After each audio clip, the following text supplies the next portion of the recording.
All right, it's 11:15. I think we'll get started. So don't forget about homework.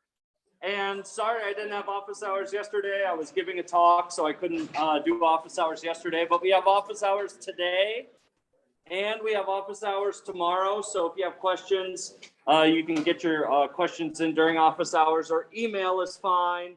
Make an appointment. I'm available. Just give me a little bit heads up. But don't forget about the homework due on Friday, the PLAs, etc. I will publish a review PowerPoint soon for exam number, what are we on, 3? And so that will be coming. We'll go over that on Monday. And you can ask any questions you want on Monday because it will be a review day before the exam that's going to be on Wednesday next week. And so you'll see all the topics. You'll see everything that we're going to cover. And so same procedure as always, leading up to the exam. Any questions or comments? All right, good. So we're talking about polymer conformations now. So of course the exam is going to emphasize copolymers and polymer conformations. Those are the two things that we've studied, and I'll give you a detailed list when we get to it. But conformation of a polymer really refers to how that polymer chain is coiled up depending on the conformation of the carbon-carbon single bonds in the backbone, right? So we're going to look at Newman projections of butane. And so this is butane right here. And so we can, let's see, if we look down this carbon-carbon bond in the Newman projection, we have our trans and gauche or eclipse and gauche conformations of butane. And all conformations of the polymer are each for each carbon-carbon bond in the backbone, you can have the same eclipse and gauche or trans and gauche conformations for all of those bonds. And so you can imagine if I have a really long molecular model like this, I could actually get it into a conformation where I have folds in the chain, so something that looks ordered, and polymer crystals actually take a form that looks something like this. We call these chain folded lamella.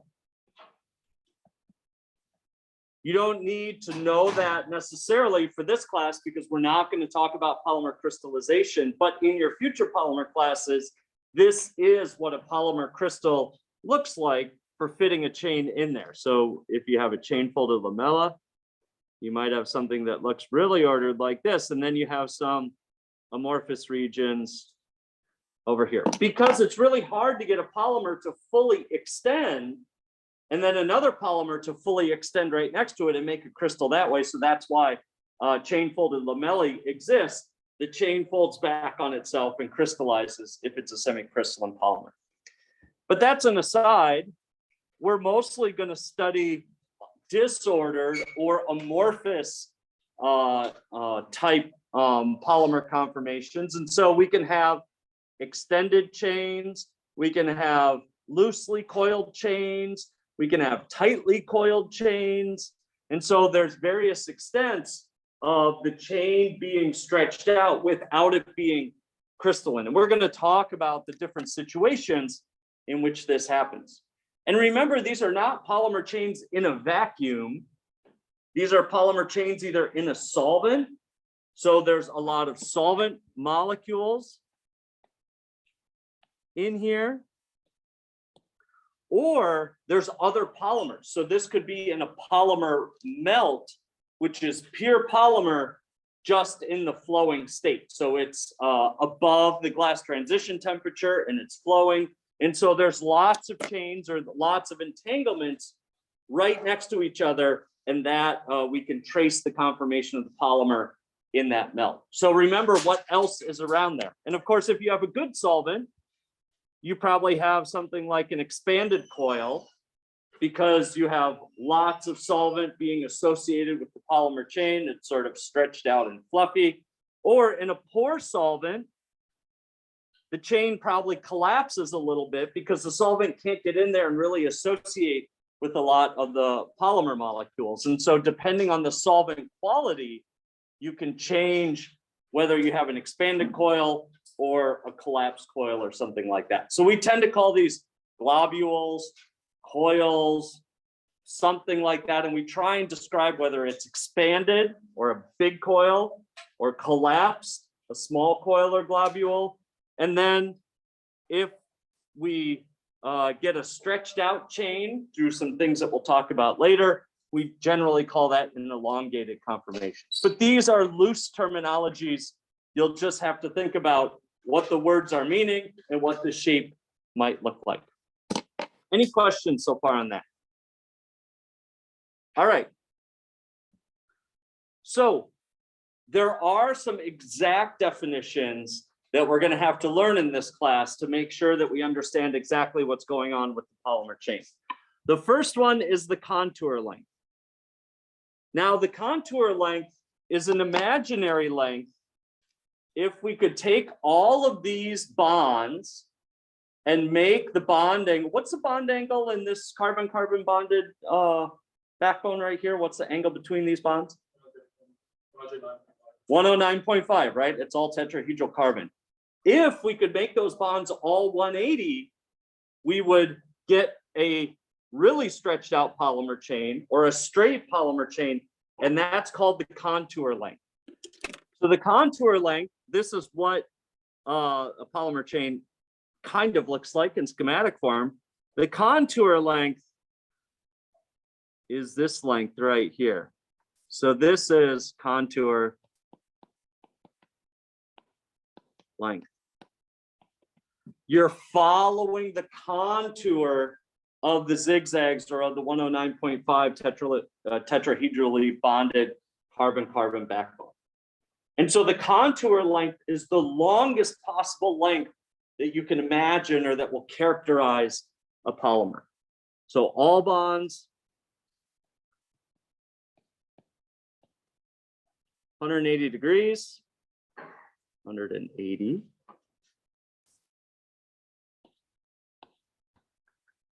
And contour length is longest length that we'll study. And you just need to know this definition. And it's really easy to compute because it's just N. So we know what N is, right? It's the number of bonds. It's not the repeat unit number. So we'll make a distinction of that. Sorry that we're using N for both, but this is how it goes. N is the number of bonds and L is the length of each bond. So that's pretty easy. N is the number of bonds and L is the length of each bond. How many bonds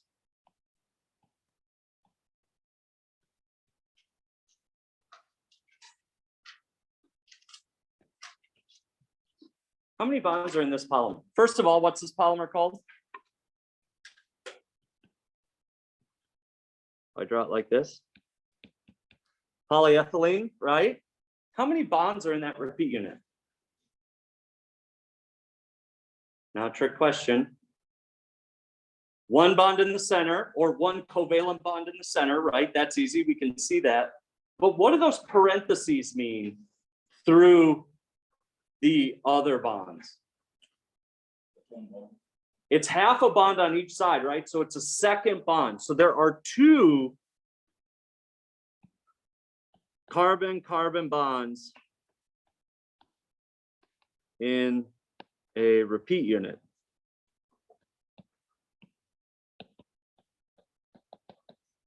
Of polyethylene. Just like we counted electrons, right? This is half a bond. This is one bond. And this is half a bond. Totals two. So when we make this calculation of the contour length, N is not the number of repeat units, N is the number of bonds. And so we need to take that into account. And mostly we're going to work on addition polymers, right? And so polystyrene is the same way.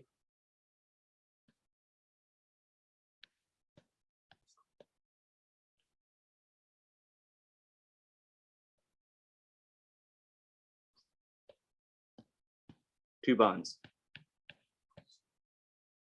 So we need to remember that, and that gives us the contour length. If we remember what the definition of the contour length is, this should be pretty straightforward, right? We just have to keep our wits about us.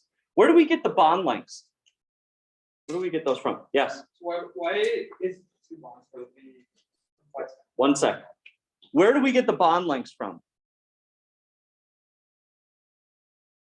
Just look up a carbon-carbon bond length, right? You can look that up in a table in the book, or in, Wikipedia probably has it mostly right. So we could just look up that bond length.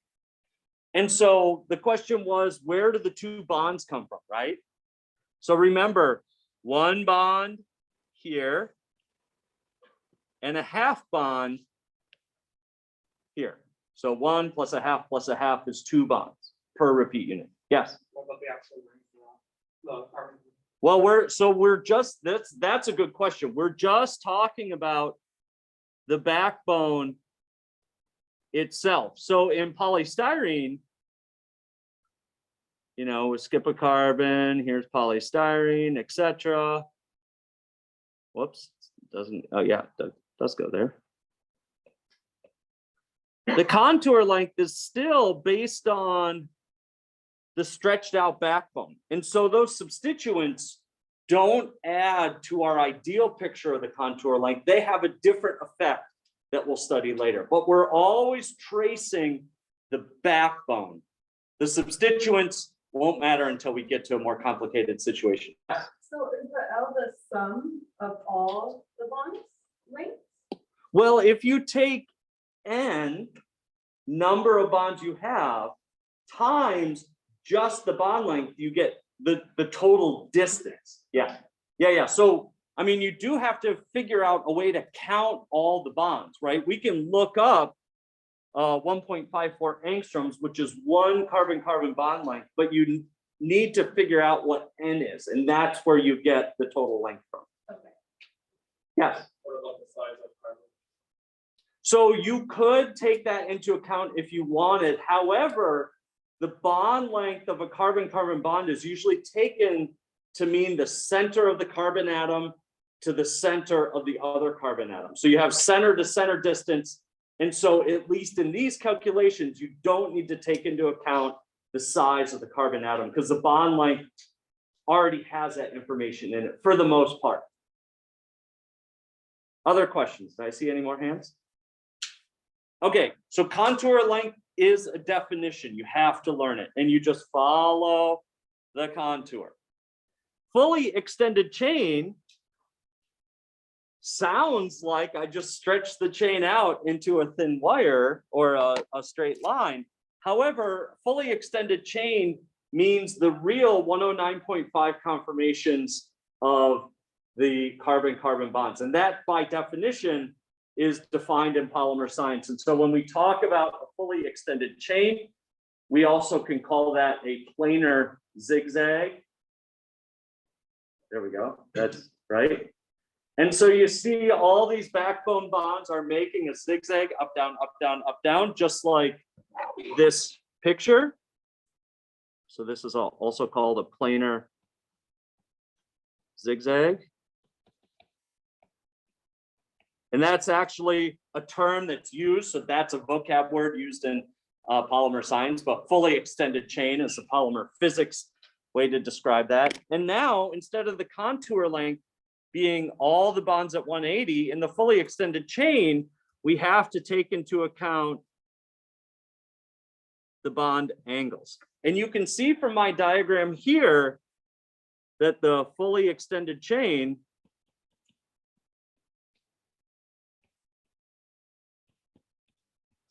is now going to be shorter than the contour length calculation, right? Because the contour follows all of those bonds, and the fully extended chain just takes the straight line distance of the zigzag. And so by trig, we can figure out that the base of that triangle, if 1.54 angstroms is the hypotenuse, right? We can figure out the base of that triangle is 1.26 angstroms from the bond angle. So you just have to bring a little trig into this and you can figure out all the dimensions of this triangle, because this is a right triangle, and this is 1/2 of 109.5. Yes, So D is the distance between the nucleus of the atom, correct? Like the D equals 1.2526 angstroms. yes, because that's now the center to center distance derived from the bond distance. So 1.54 angstroms is the center to center distance of the hypotenuse, because that's how bond lengths are calculated. Because remember what two carbon atoms bonded together look like. It's not two atoms with a thin line between them. It's a cloud of electrons that are shared between them, right? So it's very fuzzy. And so when they calculate bond lengths, it's center to center distance. And so based on that, this 1.26 angstroms is now the center to center distance in the straight line between those two. And same thing here, right? So we're taking a center to center distance there. And so we account for everything. We don't need to bring in the size of the carbon atom. But you really want to make sure that you can do the calculation to go from, oh, if you can see this pointer, to go from the bond angle of 109.5, figure out what this angle is. You know the hypotenuse is 1.54 angstroms. And so you can calculate 1.26 angstroms, because you can't look up 1.26 angstroms in a table. That's not the carbon-carbon bond length. That's just a geometric construction that we need to figure out what the fully extended chain is. So again, we need to figure out, all right, how many bonds are in the repeat unit. And so let me just draw this again to make sure everyone is on the same page here. So we have carbon, we've got carbon, we have our parentheses, we have N. So this distance we just figured out is 1.26 angstroms.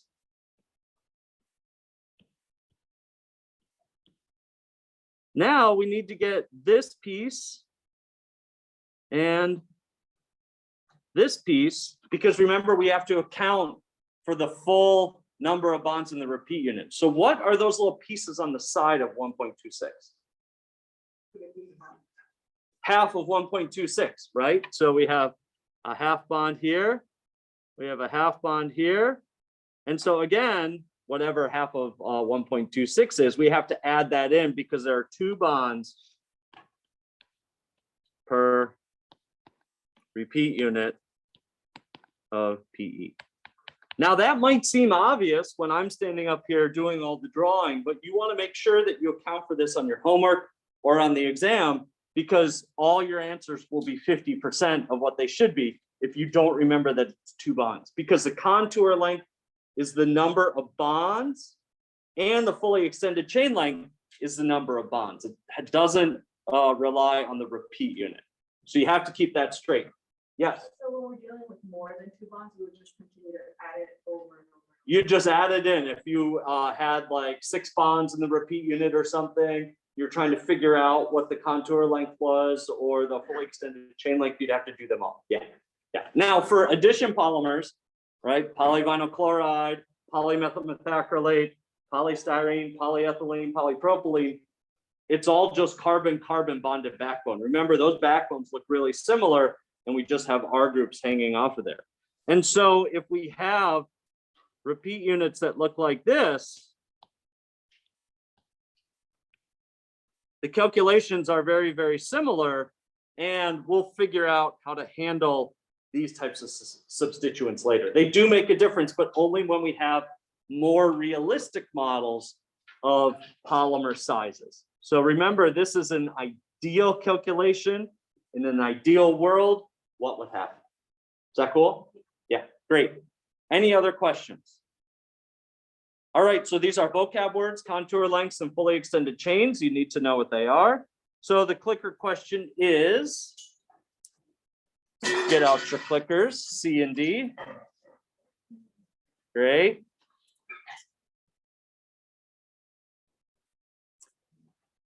For polyethylene with a molar mass of 280,000 grams per mole, what is the fully extended chain length? And I did you a favor. I sort of drew it out for you and I gave you that 1.26. Make sure that you can draw this out and calculate this for yourself. And so the question is, how many bonds are in a 280,000 grams per mole piece of polyethylene, or 280,000 grams per mole chain of polyethylene? How do we figure that out? What's the first thing that we might want to get? M0. What's M0 for polyethylene?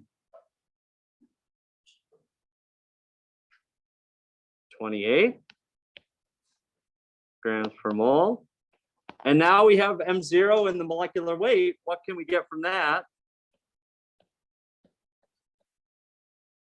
Yeah.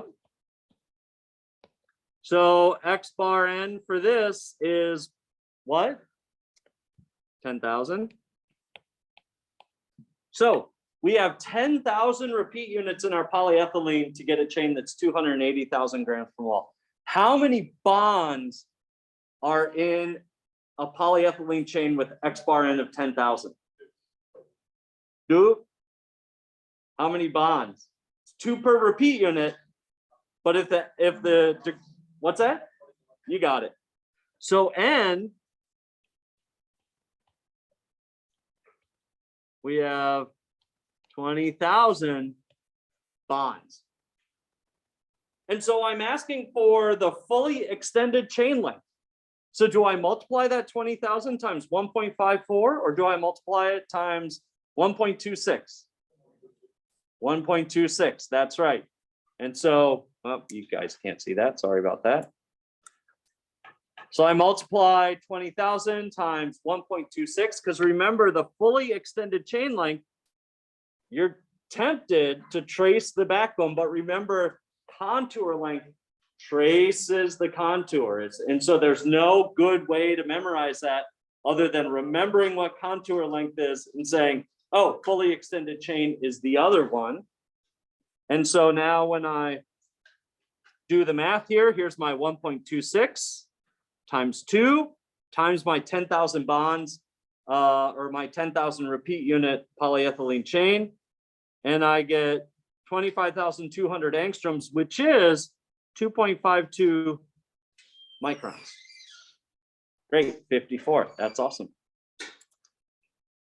So how big is 2.54 microns compared to the size of a molecule?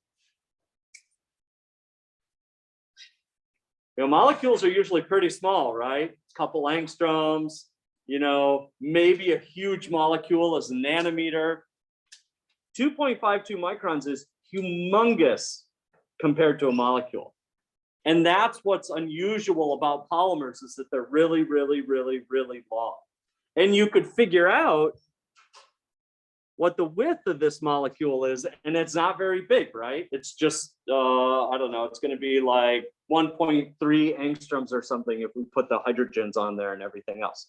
So this molecule is 1.3 angstroms wide and 2.52 microns long in the fully extended chain. That's really interesting. All right.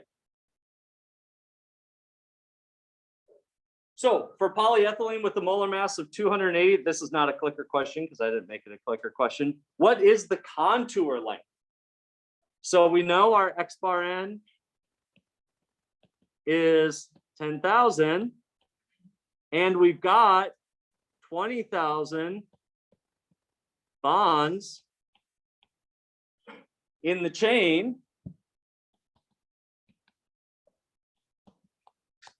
What do we multiply this by to get the contour length?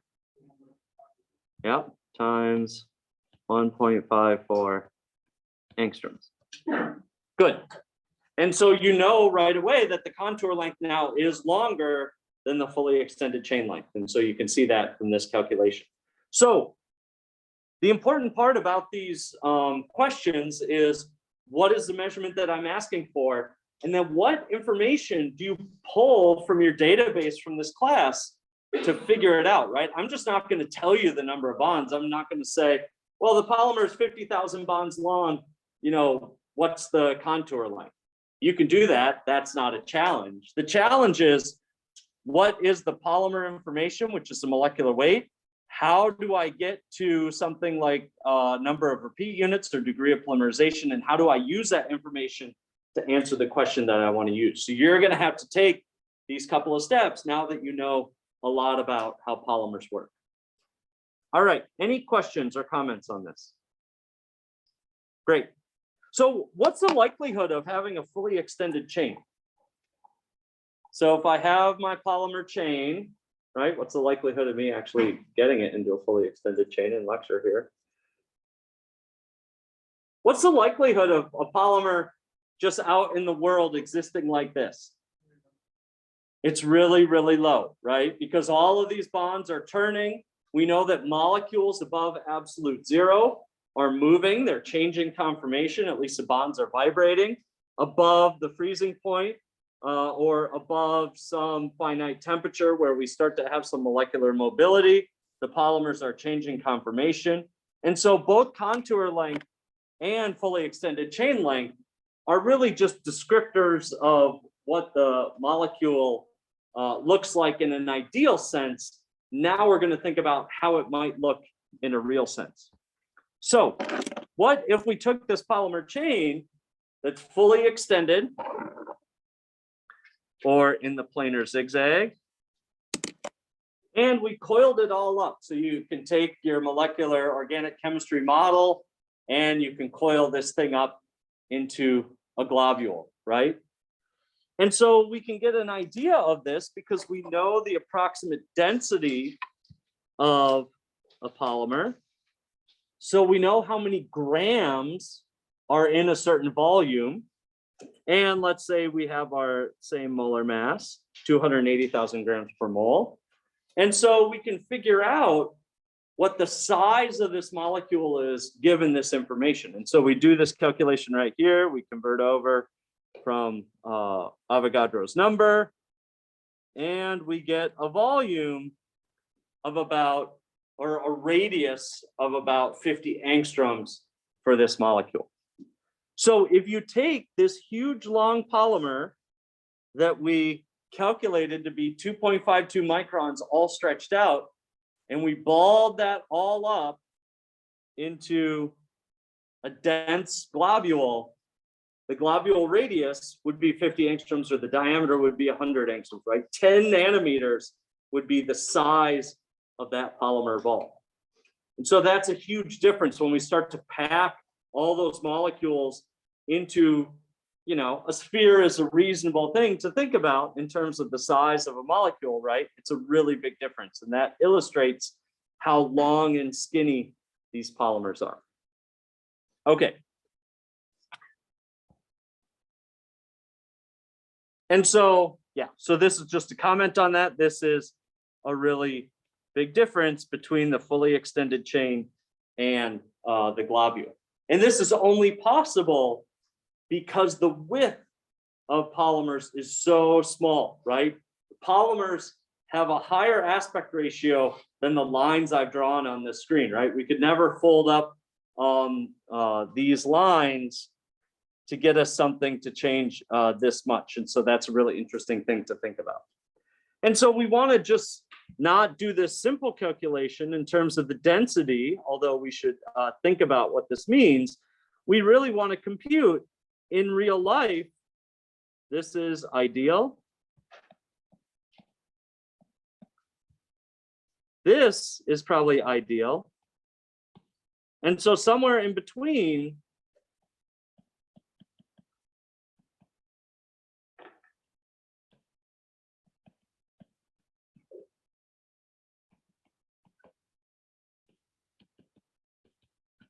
right? The real size of a polymer probably exists somewhere in between these two extremes.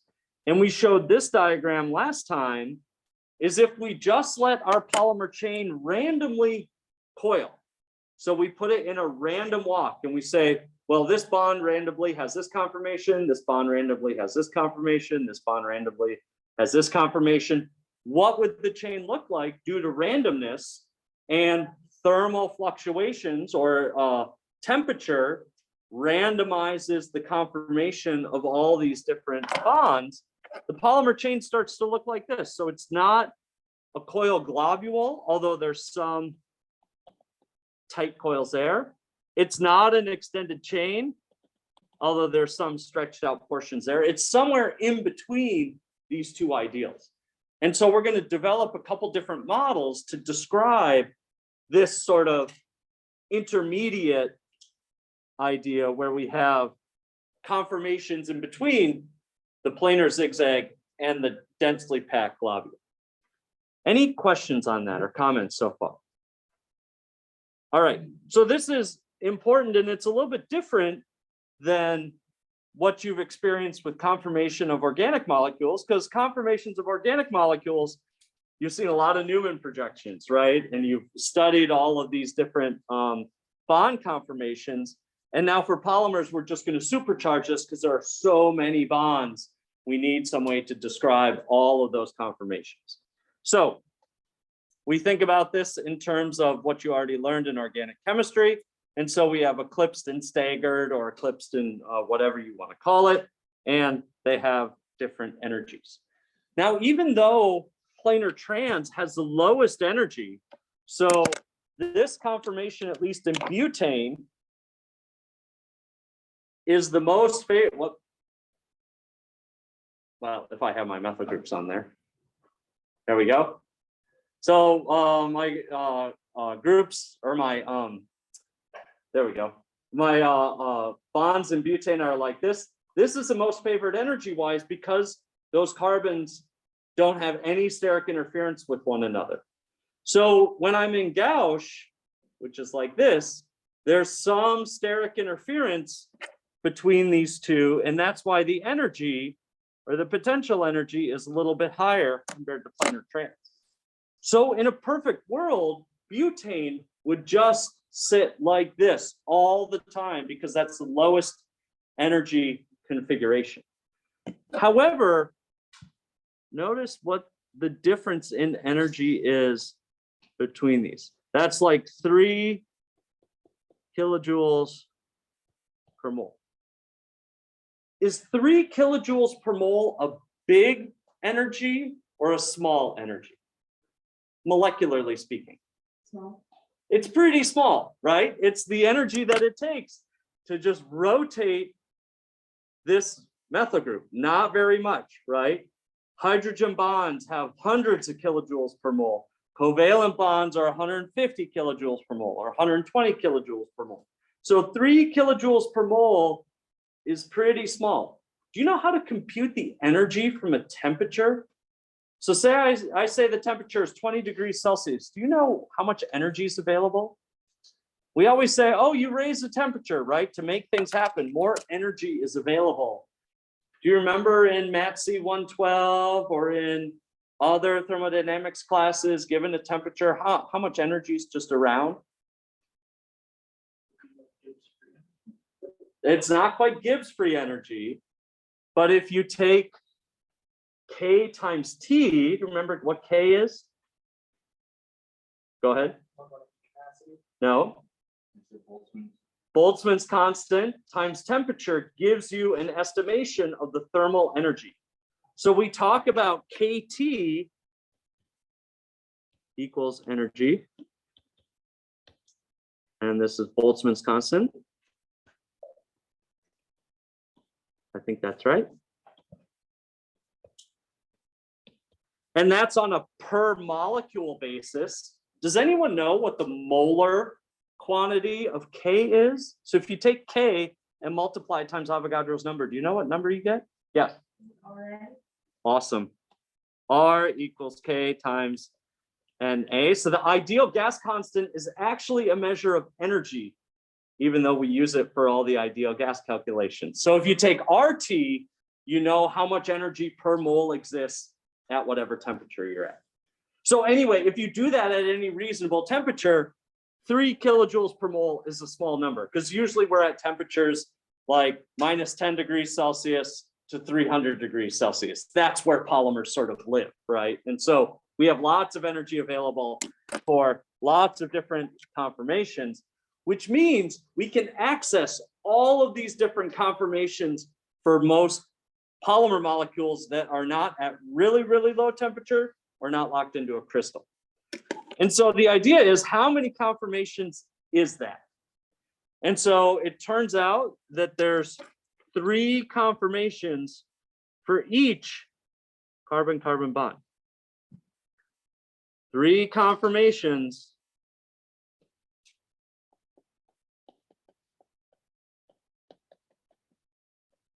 for each carbon-carbon bond. Right, you could say, well, you know, what about the conformation here? What about the conformation here? We're talking about the minimum in energy. So the troughs, which is where the equilibrium or pseudo equilibrium point is going to be for that conformation. So if we take a simple view of this, we've got 3 conformations for each carbon-carbon bond.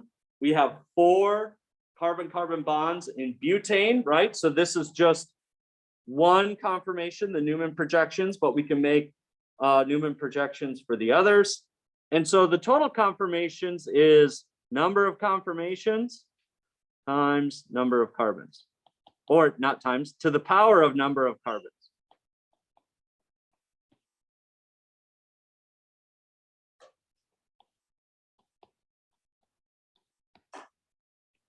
So even for something simple like butane, there's 81 different ways that we can arrange those 4 carbons in relationship to each other. And so if you take 3 to the 50th power, 3 to the 100th power, 3 to the 20,000th power, that gets to be a big number in a hurry. And so what you have to remember for this is just the 3 conformations for each carbon-carbon bond, and then you have to know that the formula is 3 to the number of carbons, and so you get 81 in that. Yes? Is the number in the exponent the number of carbons or the number of carbon bonds? That's Oh, sorry. Sorry, you're right. I switched from because so this is a butane conformation, that those Newman projections are correct, but in order to get the number of bonds, sorry about that, that's my bad. So we've got 1, 2, 3, 4 bonds, and we have 1, 2, 3, 4, 5 carbons. Number of bonds. Sorry about that.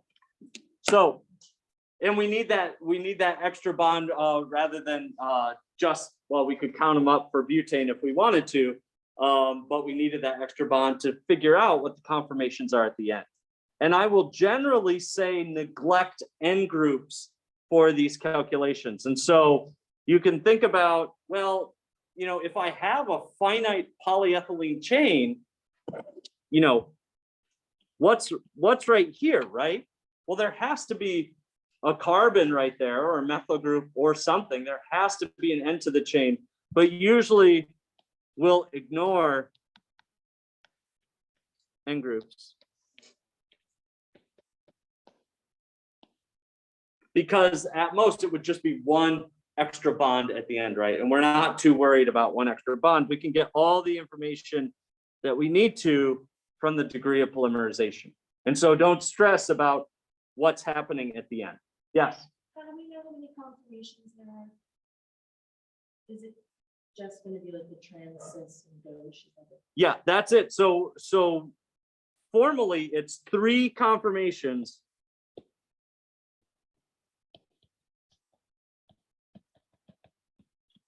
for every carbon-carbon bond.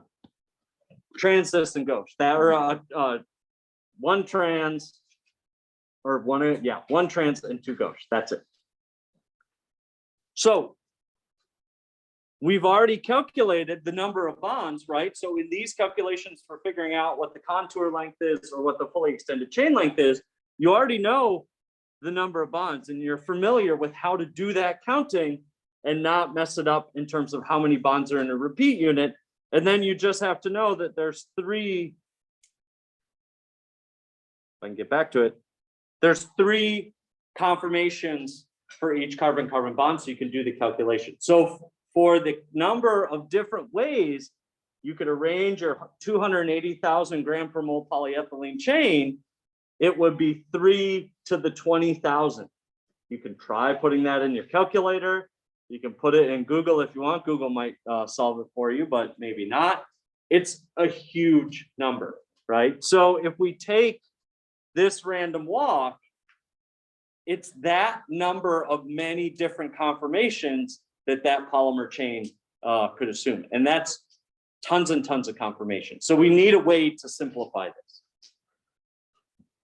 All right, sorry about the butane versus pentane, but I will ask you this either on the homework or on the exam. And so remember, in pentane, you've got 5 carbons, which means you have 4 carbon-carbon bonds. You know, I'm not going to ask you necessarily to compute 3 to the 20,000. I might have it as one of the answers, and you just have to know where to put the 3 and where to put the 20,000. But if you have to do a calculation and come up with an actual number, it will be tractable with a normal calculator. Okay, any questions or comments so far?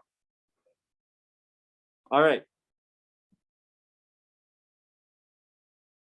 Yeah, great. So total conformations, 3 to the 10,000. Now this is a polyethylene with 10,000 bonds, which means X bar N equals 5,000. Because there's 2 bonds per repeat unit for the polymers we're talking about now. All right, questions, comments? All right, we have a few more minutes to go. So in the freely jointed chain, this is another vocab word. The polymer goes on a random walk between different conformations. And so we don't restrict the bond angle or the rotation. So a freely jointed chain, again, is an idealized form of this, where all you're thinking about is the step size or the bond length. And so the way that this goes is you start with 1 bond length, you take a step, and then randomly you select a direction in 3 dimensions, except for back where you came from, and you select an angle and you take another step. Same thing again, you take that step, you do another random walk. So the freely jointed chain doesn't have any information on bond angles or rotations or anything like that. We just have n number of steps and a length between each step. So at the limit, if randomness gave us a straight line, which is highly unlikely, right? You can compute that probability. You would get what length if you randomly walk by chance in a straight line for all those bonds? The contour length. That's right. Fully stretched out chain. What's the probability of that happening for even like 10 steps? Really low, right? How many times are you going to flip 10 heads in a row? And it's even worse than that because you could take a step in any direction. So how many times are you going to randomly select, let's say, the number 42 out of 1 to 100? It's very, very low. So we need a way to describe this coil. And what we do is we describe what's called the end to end distance. So we have a start. Then we have an end. And you notice this chain starts, it walks up this way, over this way, over this way. We don't really confine it to this box. We just draw this box afterwards, but this thing is moving all around. And so it's really difficult to say, well, some of my bonds are at this angle, some are at this angle, some are going that way, some are going that way. And so we use this end to end distance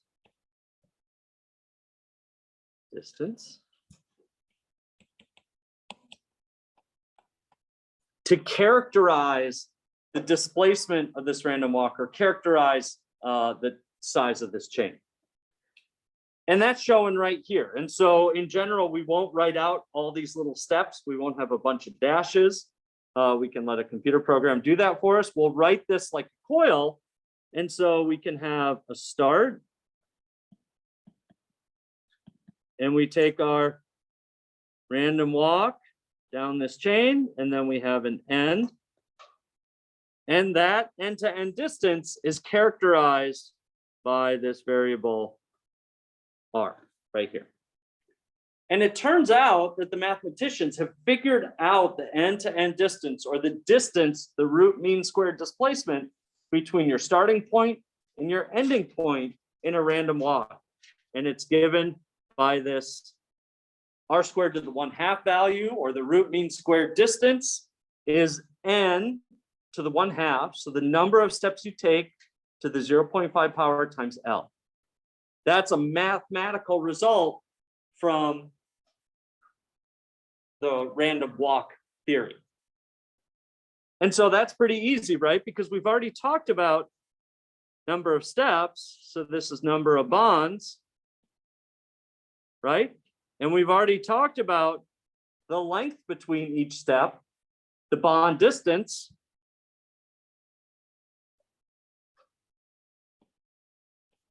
And we already know that the freely jointed chain, by definition, doesn't care about 109.5, doesn't care about any eclipse or gauche conformations because it's freely jointed. It can go anywhere.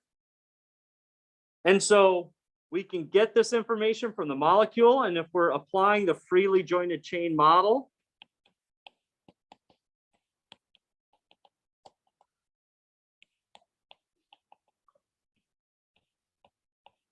we get this result right here.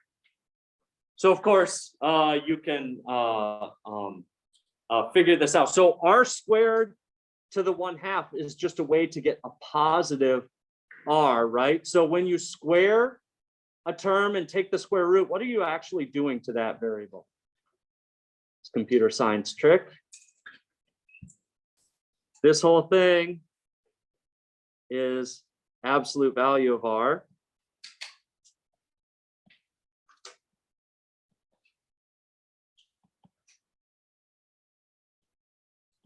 And that's called the RMS distance. So R is always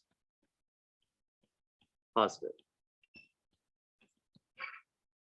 So we could just put R right here. So if you look at this, we square R and take the square root, we just have R here, but we want to make sure that R is always positive mathematically. And so just to not get confused, this is R right here, and you just take number of steps to the 1/2 times L. So you don't have to take the square root of this side. You don't have to do anything there because N is always going to be positive. L is always going to be positive. But when you put a 3-dimensional coordinate system on this, you know, the computer could think you're going the other way, right? And so this is to ensure that you always have a positive value of R. And so R squared, and let me just write this out so you have it. R squared, and we put those brackets around it, so it's a root mean square to the 1/2 equals R. So you can think about that and make sure it's all set, but don't be taking square roots or squaring the other side of the equation to try and figure out what R is. Okay. Any questions so far? All right, I want to just talk about this last slide. It turns out that we can plot the distribution of R as the polymer chain is moving around. And so we can plot the most likely values for R when we do a bunch of random walks, right? And so for a certain number of links, we can plot the radial distribution function of R. And so for all the different conformations, if we run a bunch of simulations and plot the probability distribution for different R's, we get chains that have approximate sizes in this distribution. So polymer chains are expanding and contracting depending on what the coil size is. And it's not that polymer materials are expanding and contracting, because some chains are expanding, some chains are contracting, and so everything conserves volume. But this now gives us an understanding for a bunch of different polymer chains, what's the distribution of end-to-end distances. Okay, think about these vocab words, what a freely jointed chain is, contour length, fully extended chain, and we'll keep talking about it on Friday. Thank you very much.